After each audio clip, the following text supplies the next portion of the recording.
Welcome back. আশা করছি আপনারা সকলেই ভালো আছেন। তো এই সকল ধরনের ফটো কিন্তু বর্তমান সময় অনেকটাই ট্রেন্ডিংয়ে, যেগুলো হয়তো বা ইনস্টাগ্রাম বা অন্যান্য সোশ্যাল মিডিয়া আপনারা দেখতে পাইছেন। তো এগুলো তৈরি করার জন্য আমাদের মূলত চ্যাটজিপিটি অ্যাপ্লিকেশনটিকে ওপেন করতে হবে, যার মাধ্যমে আমরা ফটো জেনারেট করতে পারবো। আর যাদের কাছে মূলত চ্যাটজিপিটি অ্যাপ্লিকেশনটিকে ইনস্টল করা নাই, তারা প্লে স্টোর থেকে ইজিলি ইনস্টল করে নিতে পারবেন। জাস্ট প্লে স্টোরে গিয়ে সার্চ করবেন চ্যাটজিপিটি, এরপর আপনি ইনস্টল করে ফ্রিতে মূলত কাজ করতে পারবেন। তো এখান থেকে চ্যাটজিপিটি অ্যাপ্লিকেশনটিকে ওপেন করার পর এখান থেকে প্লাস ওখানে ক্লিক করবেন, এরপর হচ্ছে ফটোস অপশনে চলে যাবেন। আপনি জাস্ট আপনার মতো করে একটি এখান থেকে একটি ছবি সিলেক্ট করবেন। বয়েজ হলে বয়েজ এবং গার্লস হলে গার্লসের। ওকে, আমরা এখান থেকে নর্মালি একটি বয়েজের ছবি সিলেক্ট করতেছে আপাতত।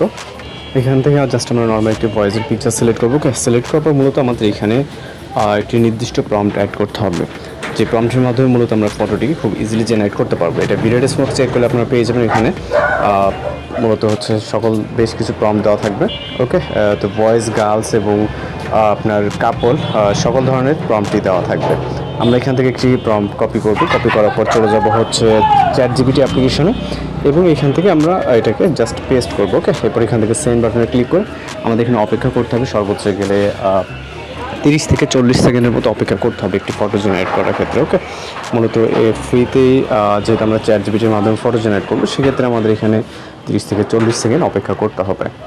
ওকে, তো দেখতে পাচ্ছেন আমাদের ফটোটি কিন্তু অনেক সুন্দরভাবে জেনারেট হয়ে গেছে। জাস্ট ভিউ করুন। ভিউ করার পর এখান থেকে যে ডাউনলোড এখন দেখতে পাচ্ছেন, এখানে ক্লিক করলে ছবিটি সেভ হয়ে যাবে। তো এই ছিল আজকের এডিটিং টিউটোরিয়াল। আর যদি কথা বুঝতে সমস্যা থাকে অবশ্যই জানাবেন।